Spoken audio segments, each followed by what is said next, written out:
Bismillahirrahmanirrahim. Assalamualaikum warahmatullahi wabarakatuh. Alhamdulillahi rabbil alamin. Allahumma fasalli wa sallim ala sayyidina wa nabiyyina wa maulana Muhammadin wa ala alihi wa sahbihi ajma'in, amma ba'du. Untuk mempersingkat waktu, mari kita lanjutkan pelajaran kita. Bab apa sekarang? Sudah Tasyahud akhir. Silakan dibaca. Sudah tasyahud akhir. Satu, duduk tawaruk, yaitu duduk dengan pipi pantat atau bokong yang kiri dan meletakkan kaki kiri di bawah betis kaki yang kanan serta mengeluarkan kaki kiri sedikit ke arah sebelah kanan dan menegakkan kaki kanan. Baik, sunnah-sunnah pada saat kita di tasyahud akhir. Apa saja sunnah-sunnahnya? Yang pertama, disunahkan kita untuk mengerjakan duduk tawarruk. Duduk tawarruk itu bahasa Banjarnya, orang Banjar mengatakan maksudnya duduk lam alif jalalah. Apa maksud lam alif jalalah? La ilaha illallah. Kan di kalimat zikir itu kan, di tahlil itu ada depannya huruf lam. Nah, orang Banjar menyebut namanya lam alif jalalah. Bentuk kaki kita tuh seperti itu modelnya. Artinya kita duduk bertumpu di di pinggul yang kiri. Kemudian kaki kiri bersilang begini di bawah kaki kanan. Itu disebut dulu duduk tawarruk. Jadi kalau ada sudah model kaki seperti itu, kaki kiri di bawah kaki kanan, yakni telapak kaki, setengahnya aja keluar. Jangan sampai ke semuanya keluar. Setengahnya aja. Ya, sekurang-kurangnya ujung jarinya itu keluar dikit. Nah ya, itu sudah mendapatkan sunnah, mendapatkan pahala, dan sudah dinamakan duduk tawarruk. Baik, lanjut. 2. Menghadapkan seluruh jari-jari kaki kanan ke arah kiblat. Jari-jari kaki kanan. Nah, coba kalau sampean duduk begitu kan cuman jempolnya aja itu yang ke kiblat. Tapi semuanya. Begitu. Bisa lihat modelnya? Coba sini aja sekalian, nanti sekalian langsung praktek kan. Maju di sini lah enak. Sambil baca sambil praktek. Coba kasih lihat ke jamaah tadi. Nah, itu ya, modelnya begitu tuh. Paham gak kira-kira bapak-bapak begini kakinya? Telapak jari kaki kanan. Semuanya yang afdalnya. Dan ini salah satu manfaatnya, terutama jempol kaki yang kanan. Itu salah satu manfaatnya adalah untuk menambahkan kejantanan pria. Amin. Nah, jadi kalau yang sudah turun mesin, sering-sering dibersihkan mesinnya dengan cara duduk seperti ini. Model kaki seperti itu. Lihatin saja yoga, Yoga ya. Itu model begitu. Dan coba cari, buka di Google itu ya. Gerakan salat dari segi kesehatan. Maka dia akan keluar mungkin ya. Saya belum pernah juga periksa. Coba cari aja di Google gerakan salat dari segi kesehatan badan. Nah, cuman banyak para ulama mengatakan, para ahli mengatakan duduk seperti ini adalah salah satu manfaatnya, duduk untuk menambahkan kejantanan pria. Nah, terutama jempol, jangan sampai lepas jempol itu. Apalagi bisa 5 jarinya menghadap ke arah kiblat, itu lebih sempurna lagi. Baik, lanjut. Perhatian, disunahkan duduk tawaruk pada duduk tasyahud akhir saja, yang sesudah itu tidak ada gerak-gerakan yang lain kecuali hanya langsung salam saja. Nah, Ini kita sudah pernah bahas pada pertemuan yang lalu kan ya, bahwa duduk tawaruk ini dikerjakan hanya duduk terakhir. Arti duduk terakhir adalah setelah duduk ini tidak ada lagi pekerjaan, gerakan apapun juga kecuali hanya salam. Tapi kalau ada masbuk, nambah rakaat, ada sujud sahwi atau apa sajalah, maka duduknya kita sebutkan sunnahnya kemarin adalah duduk iftirash, duduk seperti duduk tasyahud awal. Lanjut. 3. Meletakkan tangan kiri dan lengan yang kiri di atas paha yang kiri. Terus lanjut. 4. Membuka telapak tangan yakni bukan di kepal. Bukan di kepala. Tangan yang mana itu? Sudah ada keterangan. Nah, Kiri. tambahin. Oh, tangan kiri. Tangan kiri. Lanjut. 5. Merapatkan jari-jari tangan yang kiri. Iya, lanjut. 6. Mensejajarkan ujung jari-jari tangan yang kiri dengan lutut. Lutut, iya. Lanjut. 7. Meletakkan tangan yang kanan dan lengan yang kanan di atas paha yang kanan sejajar dengan lutut. Lanjut. Nanti kita langsung praktek. 8. Mengepal telapak tangan yang kanan selain telunjuk. Telunjuk. Lanjut. 9. Meletakkan jari jempol di bawah telunjuk Bawah atau telunjuk. di samping telunjuk sehingga bentuknya seperti angka 53. Lanjut. Nanti kita terangkan. 10. Mengangkat jari telunjuk ketika sampai pada kalimat la ilaha illallah. Illallah. Nah, lanjut. 11. Tidak menggerak-gerakkan jari telunjuk. Jangan digerak-gerakan. Orang salafi kan gerak-gerakan, kita enggak. Nanti kita akan bahas semuanya. Lanjut. 12. Mengangkat jari telunjuk sampai selesai salam. Salam yang berapa? Pertama, dari keterangan. Tambahin salam kedua. Salam kedua. Nah, ya. Lanjut. 13. Memandang kepada telunjuk ketika mengangkat sampai salam. Ya, lanjut. 14. Membaca dengan sempurna bacaan tasyahud. Lanjut. Nanti kita langsung praktekkan.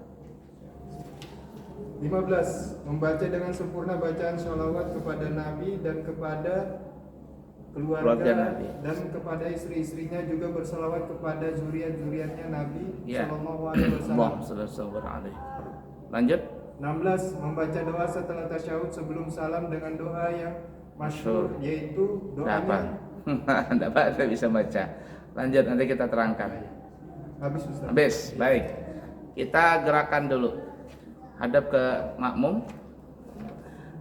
Posisi tangan kiri, kita ke tangan kiri dulu ya. Tangan kiri seperti yang kita terangkan pada pertemuan yang lalu, modelnya sama pada saat meletakkan tangan di tasyahud awal. Tangan kiri di tasyahud awal. Artinya telapak tangan kiri dibuka, bukan di kepal. Ya, dibuka tangan kiri. Kita bicara tangan kiri dulu. Kemudian jarinya rapat, semua jari rapat, baik. Jangan direnggangkan, jangan renggang tahu renggang jarinya renggang, gini. Kan ada, nah itu enggak usah begitu. Tetapi rapat jarinya, ya rapat. Kemudian ujung jari tangan kiri sama sejajar dengan ujung lutut.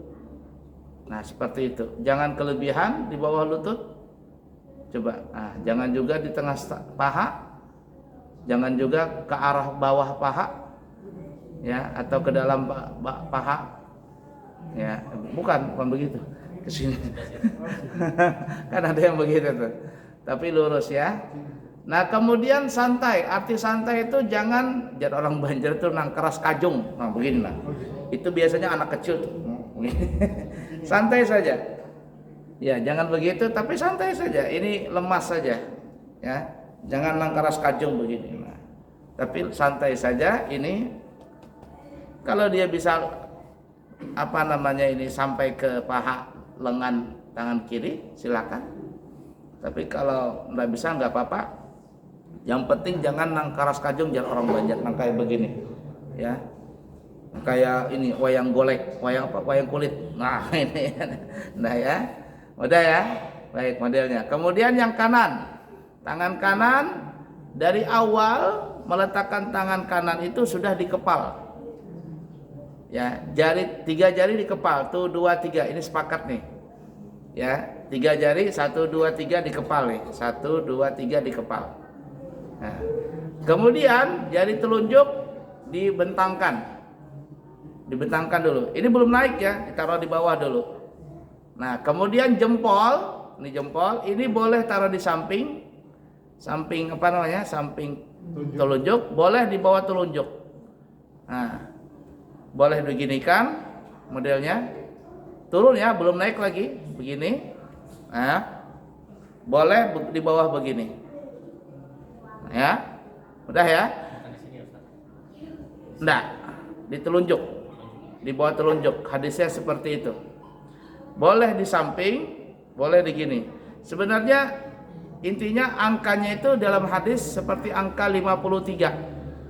Kenapa angka 53? Karena ini dianjurkan dibolongin dikit ya, makanya diginikan dikit. Nah, ada bolongnya, jangan juga rapat. Jempol ini tidak rapat ke telunjuk, tapi ada bolong. Karena kalau dia bolong itu dalam angka bahasa Arab namanya angka 5, bukan 0, 5. Ya, kalau 0 itu titik. Dalam bahasa Arab kalau 0 itu cuman nuktah, titik situ aja. Nah, kemudian ini 3, 1 2 3. Nah, jadi modelnya angka 53. Dalam hadis seperti itu.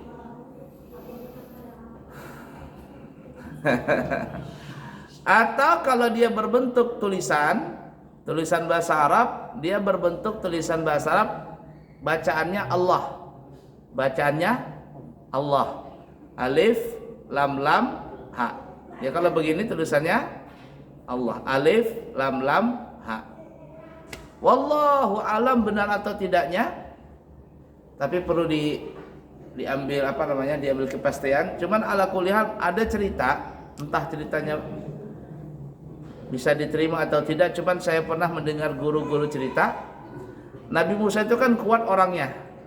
Kalau dia mukul orang, sekali pukulan bisa mati. Badannya itu kuat. 10 orang ngangkat batu itu belum tentu bisa terangkat. Dia batu yang besar yang bisa diangkat 10 orang atau mungkin gak mampu, dia bisa ngangkat sendirinya. Itu Nabi Musa. Kalau dia marah, bulunya ini, bulu badan langsung jadi bulu kawat. Itu bisa tembus bulu itu, menembus badannya dia, menembus bajunya dia. Sekali lagi, wallahu alam benar atau tidaknya, cuman saya pernah mendengar guru-guru cerita Nabi Musa itu kalau mukul orang bukan dengan begini, tapi dengan cara begini. Nah, makanya ada film Cina jurusnya begini. Pernah nonton film Cina jurus gini? Wing Chun. Nah, gini ya. Wing Chun gini, cing. Nah, nih. Dia begini nih. Pokoknya begini modelnya, tulisannya bahasa Arab adalah Allah. Wing Chun kan? Iya, Wing Chun. Gurunya siapa tuh? Bruce Lee ya? Ip Man. Ip Man itu orang Islam atau enggak? Tergantung. Yang Islam tuh apa namanya? Apa yang lucu-lucu itu? Bukan, yang zaman dulu. Choi Yun Fat, apa namanya? Wang Fei Hung itu Islam itu. Itu Wang Fei Hung Islam. Bahkan saya pernah dengar Wing Chun ini gurunya Wing Chun atau Wushu itu gurunya orang Islam. Pencipta Wushu atau Wing Chun ini adalah orang Islam. Pencipta gerakan kungfu itu. Nah, jadi kita kembali, wallah a'lam benar atau tidaknya Nabi Musa mukulnya begini. Ada yang begini, mukul kalau nampar orang, ada yang begini. Jadi bentuknya Allah. Cuman ini perlu di dites. Bukan dites. Kalau dites bahaya. Artinya ini cerita apakah benar atau tidak, wallah a'lam. Benar tidak atau tidak, wallah a'lam. Cuman yang tadi kita bahas adalah model tangannya begini ya. Nah, ini yang kanan nih. Sedangkan yang kiri modelnya begini. Kemudian kita membaca dengan sempurna tasyahud. Tasyahud itu at-tahiyyatul mubarakatus salawatut thayyibatu lillah. Assalamu alayka ayyuhan nabiyyu wa rahmatullahi wa barakatuh. Assalamu alayna wa ala ibadillahis salihin. Sampai situ dulu ya. Ini bacaan karena dia termasuk rukun qauliyah, rukun bacaan, kata ulama wajib sempurna huruf-hurufnya, wajib sempurna tasydidnya. Tidak boleh dibaca at-tahiyatul muqaddasatul assalamualaikum warahmatullahi wabarakatuh. Tidak sah bacaan seperti itu. Apalagi yang salat tarawih yang kayak di YouTube itu di mana-mana. Allahu Akbar, Allahu Akbar, Allahu Akbar, Allahu Akbar. Assalamualaikum warahmatullahi wabarakatuh. Allahu Akbar. Amin. Bingung malaikat, jangankan malaikat kita aja bingung, apalagi malaikat. Nah ya, jadi seperti itu. Kemudian perhatikan ini. Ketika kita membaca asyhadu an la ilaha illallah, ketika illallah itu diangkat. Illallah diangkat. Nah, jempol ini tidak diangkat, cuman dia ngikut saja. Boleh di bawah sini, di bawah telunjuk, boleh di samping telunjuk. Bentuknya adalah bentuk Allah. Ini bolong ini. Tulisannya kalau angka 53, kalau huruf dia tulisannya Allah. Mudah dipaham kira-kira? Nah gini ya. Asyhadu an la ilaha illallah. Bukan begini. Kalau begini sarang nyamuk apa? Sarang tawon. Ya, jangan begini gini ya. Udah ya? Jadi ala kulli hal seperti itu. Nah, asyhadu an la ilaha illallah, ketika illallah ini diangkat. Dan telunjuk ini tidak akan turun kecuali kita sudah salam yang kedua. Ya, setelah kita salam kedua selesai baru kita turun. Assalamualaikum warahmatullahi. Assalamualaikum warahmatullahi. Sudah habis kembali baru diturun. Baru dibuka ini kepalan tangan kanan, setelah dibuka langsung begini. Nanti semuanya ada bacaannya. Ya. Mudah dipaham dulu kira-kira? Nah, bacaannya ini sampai akhir. Ada dua versi bacaan tasyahud ini. Salawat ya maksudnya. Salawat itu ada dua versi. Ada yang sering kita baca, Allahumma salli ala Sayyidina Muhammad wa ala ali Sayyidina Muhammad kama sallaita ala Sayyidina Ibrahim wa ala ali Sayyidina Ibrahim wa barik ala Sayyidina Muhammad wa ala ali Sayyidina Muhammad kama barakta ala Sayyidina Ibrahim wa ala ali Sayyidina Ibrahim fil alamin innaka Hamidum Majid. Itu versi salawat pertama, salawat Ibrahimiyah pertama. Ada riwayatnya seperti dalam hadis. Dan ini yang sering kita pakai. Kemudian versi yang kedua yang agak panjang, yaitu pakai keluarga dan zuriat Nabi. Allahumma salli ala Sayyidina Muhammad abdika wa rasulika nabiyil ummi wa ala alihi wa azwajihi wa dhurriyyatihi kama sallaita ala Sayyidina Ibrahim. Itu ada tulisannya? Ada tulisannya. Kama sallaita ala Sayyidina Ibrahim wa ala ali Sayyidina Ibrahim wa barik ala Sayyidina Muhammad abdika rasulika nabiyil ummi wa ala alihi wa azwajihi wa dhurriyyatihi kama barakta ala Sayyidina Ibrahim wa ala ali Sayyidina Ibrahim fil alamin innaka Hamidum Majid. Ya kan ya? Ada enggak tulisannya di kitab itu? Enggak ada ya? Oh, yang pertama aja. Ada versi yang kedua seperti itu. Dalam riwayat ada hadis yang seperti itu juga. Makanya kata ulama, kalau ada orang benci dengan keluarga Nabi, zuriat Nabi, itu sangat aneh. Karena dia tiap sholat sekurang-kurangnya 5 kali sehari itu dia mengucapkan salawat kepada Nabi, keluarga Nabi dan zuriat Nabi. Ya, Allahumma salli ala Sayyidina Muhammad wa ala ali Sayyidina Muhammad. Ya Allah, sampaikanlah salam sejahtera kepada Nabi Muhammad dan keluarga Nabi Muhammad. Yang riwayat kedua, wa azwajihi, istri Nabi, wa azwajihi wa dzurriyyatihi, dan keluarga Nabi. Keluarga Nabi. Kenapa pakai wa azwajin Nabi? Karena orang Syiah tidak mau bersalawat kepada istri Nabi, kecuali Siti Khadijah. Orang Syiah itu paling benci dia dengan 2 istri Nabi. Semuanya dikatakan masuk neraka. orang Syiah nih, kecuali Siti Khadijah saja. Yang paling mereka benci di antara istri Nabi ada dua, yaitu pertama Siti Aisyah, itu anaknya Sayyidina Abu Bakar, dan yang kedua adalah Siti Hafsah, anaknya daripada Sayyidina Umar. Kenapa mereka benci? Karena mereka sudah dari awal benci dengan Sayyidina Abu Bakar dengan Sayyidina Umar, yang mereka mengatakan Sayyidina Abu Bakar dan Umar merebut tahta kepemimpinan Sayyidina Ali. Nah, itulah puncak orang Syiah itu. Jadi mereka tidak mau berselawat kepada sahabat, terutama istri Nabi. Dia kalau selawatnya orang Syiah begini, Allahumma salli ala Muhammad wa ali Muhammad, itu orang Syiah betulnya.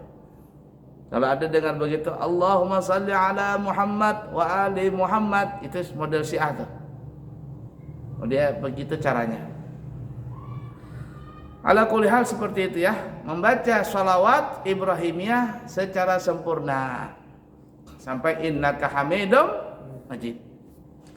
Kemudian dianjurkan lagi untuk membaca doa setelah tasyahud akhir, setelah sholawat di tasyahud akhir, lalu kita baca doa. Coba baca doanya, hafal nggak kira-kira? Lupa. Bukan lupa, memang nggak tahu. Tapi kalau bahasa Indonesia dalam hati boleh kan? Ya bagus diucapkan karena dianjurkan diucapkan. Itu tulannya, coba lihat bacaannya itu apa? Allahumma inni ulangin. Allahumma inni a'udzubika min adabi jahannam wa min adabil qabri wa min fitnatil mahya wal mamat, min fitnatil syarri qabr wa min fitnati masihid dajjal. Itu dulu doanya. Allahumma firli, Allahumma inni a'udzubika min adabil qabr. Ya Allah, aku berlindung kepadamu daripada adab kubur. Adab kubur. Lanjut yang kedua, adab jahannam, adab neraka jahannam. Yang kedua, adab kubur. Yang ketiga, fitnatil mahya wal mamat, fitnah kehidupan dan fitnah kematian. Kemudian, wa min syarri fitnati masihid dajjal, dan fitnahnya dan kejahatan fitnahnya dajjal. Dajjalnya belum turun, belum muncul, fitnahnya sudah duluan muncul. Kan ya? Illuminati itu lambang-lambang dajjal. Ya. Sekarang banyak artis-artis luar negeri terutama mereka memakai Illuminati itu. Lambang-lambang itu, dan itu simbol dajjal. Mata satu. Ditunggu itu semuanya. Mereka menunggu, orang-orang Yahudi menunggu itu kedatangan dajjal.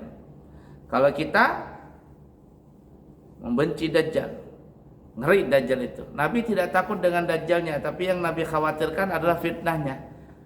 Dajjalnya belum datang, fitnahnya sudah muncul duluan. Kemudian fitnatil, dalam riwayat yang lain dari amin fitnatin nisa, dan aku berlindung daripada fitnahnya perempuan.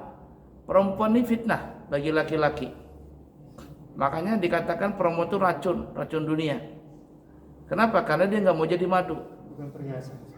Bukan perhiasan. Racun dunia bagi perempuan yang tidak saleh. Ya, perempuan itu racun dunia. Yang saleh baru perhiasan. Ya, perempuan yang saleh itu perhiasan bagi suaminya. Untuk suaminya, bukan perhiasan, bukan orang lain. Jadi itu perempuan itu sangat dahsyat. Perempuan ini luar biasa. Lemah tapi dia bisa menggoncang dunia. Ya. Puncak kebaikan negeri itu dia perempuannya. Kalau perempuannya baik semua, negara itu baik. Tapi kalau perempuannya kacau, negaranya kacau. Itu perempuan luar biasa itu. Fitnahnya sangat besar. Dan mulai zaman dulu sampai zaman sekarang, banyak laki-laki yang kuat, yang perkasa, yang berkuasa jatuh dengan sebab perempuan. Mulai zaman dulu tuh, dari Nabi Adam tuh. Ya, sampai akhir zaman banyak raja-raja orang hebat jatuh dengan sebab perempuan. Dan juga begitu sampai sekarang politik itu. Kalau orang ini tidak bisa difitnah nih, lawan politiknya tidak bisa dengan difitnah dengan kejelekannya, ya, dengan dibongkar kejahatannya, dengan korupsi dan sebagainya, paling cepat menjatuhkan orang politik itu dengan perempuan. Kalau sudah dikasih perempuan, selesai sudah. Selesai sudah. Semua itu berat perempuan itu. Makanya hati-hati dengan perempuan kita ini. Nah, wa min fitnatin nisa, dan berlindung daripada fitnahnya perempuan tadi. Terus bacanya apa itu? Wa minal maghram wal ma'tham, dan daripada tipu daya dan perbuatan dosa. Lanjut. Allahumma filli ma qaddamtu wa ma akhartu wa ma asratu wa ma asraftu wa ma alantu wa ma anta a'lamu bihi minni antal muqaddim wa antal muakhir la ilaha illa anta fafilli Allahumma inna zalamtu nafsi zulman katsiran kabira wa la yaghfiru dzunuba illa anta faghfirli fa innaka ghafirudz dzunub. Ya kan ya? Seperti itu modelnya. Ya Allah, ampunilah dosaku yang lalu, yang akan datang, yang tersembunyi, yang kelihatan, yang Kau lebih tahu daripada aku. Kita ini kadang tidak tahu dosa kita, tapi Allah Maha tahu dengan dosa kita. Ya Allah, ampunilah dosaku, karena tidak ada yang mengampuni dosa kecuali Engkau. Ini sudah dibaca doa tadi. Kalau tidak hafal doa tadi, maka sekurang-kurangnya setelah kita membaca tasyahud akhir, membaca salawat Ibrahimiyah, tambahin doa sedikit. Sekurang-kurangnya Rabbi filli wa liwalidayya. Baru kita salam. Jangan langsung salam tanpa baca doa. Sebagian ulama mengatakan kalau kita salam tanpa membaca doa, langsung salam setelah tasyahud akhir, setelah salat Ibrahimiyah selesai langsung salam, ulama kebanyakan mengatakan makruh. Jadi tambahin doa, walaupun tidak doa sepanjang itu, tapi sekurang-kurangnya ada doa. Ya sekurang-kurangnya Rabbi filli, ampuni dosaku. Kalau mau bagus lagi wali walidayya. Baru salam. Assalamualaikum. Assalamualaikum. Udah dipaham kira-kira? Baik.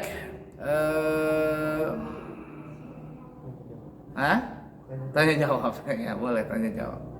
Silakan kalau ada pertanyaan. Kalau salam badan itu apa kepalanya atau badan atau matanya juga boleh? Insya Allah nanti kita akan bahas salam ya. Akan berikutnya sunnah-sunnah salam, betul ya? Sunnah-sunnah salam atau apa? Ya, sunnah-sunnah ketika tasyahud awal. Sunnah-sunnah kita ketika tasyahud awal, kurang lebih aja dengan tasyahud akhir. Tapi untuk menjawabannya kita jawab sekarang saja. Jadi kalau salam itu ya, perhatikan, yang bergerak itu cuma kepala. Pipi maksudnya apa? Ya kepala ya. Nah, sedangkan badan tidak bergerak. Dan pipi kanan ini, kalau ke kanan pipi kanan ini sejajar dengan ini. Jangan diginikan bawahnya. Bawahnya tetap rata. Jadi gini, Assalamualaikum warahmatullah. Ini sejajar. Pipi ini nah sejajar dengan ini. Kata ulama kalau seandainya ada orang yang di belakang, maka orang di belakang itu akan melihat pipi kita ini. Coba lihat orang olahraga tuh. Tuh, wah, kan gitu. Jangan enggak, tapi gini. Nah, ditekan begini. Dan ketika salam tidak ada tunduk begini. Assalamualaikum warahmatullah. Kalau begini tuh dinding mbak dinding. Oh, ya dinding mbak dinding. Udah pakai dinding mbak dinding. Ya, langsung saja. Assalamualaikum warahmatullah. Ingatin, warahmatullah. Sudah habis, baru kembali. Assalamualaikum warahmatullah. Sampai habis. Tapi kebanyakan kita enggak. Assalamualaikum warahmatullah. Iya betul. Jangan begitu. Dan ketika menoleh ini, kepala kita menoleh, itu yang kita menoleh itu pada saat sampai Assalamualaikum. Jadi ketika Assalamualaikum, posisi wajah tetap ke arah kiblat. Ketika warahmatullah baru bergerak kepala tadi. Assalamualaikum. Nah, Assalamualaikum warahmatullah. Assalamualaikum warahmatullah. Modelnya seperti itu. Ya. Jadi tidak ada begini. Dan tidak boleh badan ikut. Assalamualaikum warahmatullah. Assalamualaikum warahmatullah. Kalau seandainya dia melakukan seperti itu, contoh nih ya, assalamu. Nah, ketika dia assalamu, badannya bergerak. Padahal kan arah kiblat ke sana. Kalau badannya bergerak sebelum assalamualaikum, dia bergerak badannya, dadanya ke sana larinya, maka batallah salatnya. Ya, kenapa? Karena dadanya tergeser dari arah kiblat yang benar. Contoh yang salah. Assalamualaikum warahmatullah. Nih, larinya ke sana. Batal salatnya. Jadi dada ini posisinya tetap ke arah kiblat. Sekali lagi, ini tasyahud akhir ya. Perhatikan ini. Nih, diangkat. Asyhadu an la ilaha illallah. Oh, tadi satu kekurangan. Ketika ini jari diangkat, wajah kita ke arah kiblat sambil nunduk begini ya maksudnya. Tapi lirikan mata ketelunjuk.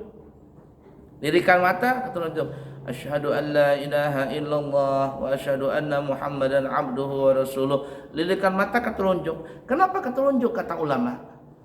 Nah, di situ disunahkan karena salah satu hikmahnya adalah telunjuk kanan ini, uratnya ini berkaitan dengan hati. Jadi ketika pandangan kita lirikan ke kiri, ke kanan, itu kita akan lebih fokus untuk khusyuk. Kenapa? Karena uratnya kanan ini berkaitan dengan hati. Udah dipaham? Kemudian jangan digerak-gerakan. Kalau digerak-gerakan makruh. Ya ada yang gini-gini. Nggak, itu orang salafi, kita nggak boleh gerak-gerakan. Makruh. Bahkan ada ulama yang tegas hukumnya batal salatnya. Tapi kita tidak sampai mengatakan batal. Makruh saja. Tapi kita tidak menyalahkan dia. Mereka juga punya dalil. Tapi kita punya juga dalil. Dalil mereka cuma satu. Kita punya dalil ada 2 atau 3. Dalil yang tidak menggerakkan gerak jari ini. Ya, telunjuk. Ada dalilnya semuanya. Itu dibahas di dalam bab-bab hadis seperti itu. Kemudian perhatikan ya. Ini boleh begini ya, boleh di jempol di bawah telunjuk, boleh di samping telunjuk. Yang penting ini bolong. Kemudian jari ini, jari telunjuk jangan begini, tapi dia agak bengkok begini dikit. Bengkok. Nah, modelnya begini ya. Boleh samping, boleh di bawah. Bengkok dikit agar menimbulkan rasa bolong. Untuk bolong maksudnya. Sampai kita habis ya. La yaghfiru dzunuba illa anta faghfir li maghfiratan min 'indika warhamni innaka antal ghafurur rahim. Assalamualaikum warahmatullahi. Assalamualaikum warahmatullahi. Habis nih. Baru kembali. Setelah kembali ke depan baru turun. Yang kanan turun, gempalan tangan yang kanan turun. Setelah dibuka baru begini. Nanti ada bacanya asyhadu an la ilaha illa huwa rahmanir rahim. Allahumma adhhab anni al-hamma wal hazan. Allahumma adhhib anni al-hamma wal hazan. Ada bacanya. Doanya, aku bersaksi tiada Tuhan selain Allah. Aku meminta kepadamu jauhkanlah aku dari kesedihan dan duka cita. Jadi siapa yang mengamalkan doa itu, insya Allah mukanya itu, raut wajahnya selalu ceria dan tidak terkena pusing. Ya, hamma wal hazan, duka cita dan kesedihan. Kan orang zaman sekarang ini pusing. Istilahnya zaman sekarang galau. Aman, ya kan? Biar nggak ada uang, aman dia. Gini ya, orang punya uang, nggak punya uang itu bukan jaminan dia senang. Jaminan senang itu di mana? Di hati. Jadi kalau hatinya senang, raut wajahnya berseri-seri. Tapi kalau hatinya pusing, galau, mukanya juga galau, kosong. Ya kan ya, seperti itu. Jadi kalau hati senang, nggak sakit-sakit. Insya Allah, karena penyakit itu yang paling banyak penyebabnya adalah dari hati yang kotor tadi. Baik, masih ada pertanyaan? Cukup? Nggih, Pak Haji.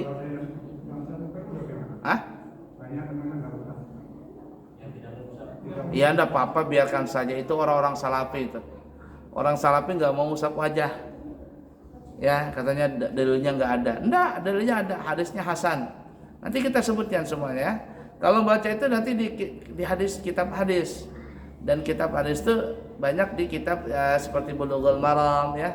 Kata hadis-hadis yang lain tuh banyak cerita-cerita seperti itu. Kita kan belajar fikih ini kan ngambil intisari daripada kesunahan itu semuanya. Intinya sunnah seperti ini. Kalau orang tidak mau nggak apa-apa. Kalau orang salafi kan dia goyang-goyang, kalau berdoa ngangkat tangan, tapi setelah berdoa tidak mau usap wajah. Padahal semuanya ada dalilnya. Setelah berdoa naruh tangan di wajah itu ada dalilnya semuanya. Termasuk setelah salam menaruh tangan di wajah, bacaannya asyhadu alla ilaha illallah wa rahmanir rahim. Allahumma adhhab anni alhamma wal hazan. Hilangkan dariku ya Allah kesedihan dan duka cita dan kesedihan. Bagaimana itu nanti insya Allah akan kita bahas di sunnah-sunnah pada saat kita salam salat nanti. Baiklah ya, cukup sekian dulu. Kemudian sebelum kami tutup, sedikit informasi. Kami buka pendaftaran Pondok Pesantren Al-Islam Mirul Anwar ajaran 2023 tingkat SD, SMP dan SMA. Siapa tahu ada yang berminat menyekolahkan putra-putrinya di pesantren, maka kami siap menerima. Kemudian yang kedua, kami masih membuka pendaftaran umrah di bulan Agustus, September dan seterusnya. Ya, dengan harga 9 hari 29 juta dan 12 hari 32 juta rupiah. Sudah include dari Balikpapan tiketnya. Dan siapa yang bisa mendapatkan 10 orang umrah maka gratis satu. Ya, ini yang terbaru. Jadi ada umpama satu keluarga 10 orang, ya kita gratiskan satu orang jamaah. Ya, jadi kalau ada yang dapat 10 orang maka langsung dapat gratis satu umrah gratis. Baik, itu promonya. Cukup sekian, semoga ada manfaatnya. Subhanakallahumma wa bihamdika asyhadu an la ilaha illa anta astaghfiruka wa atubu ilaik wa akhiru kalam wassalamu alaikum warahmatullahi wabarakatuh.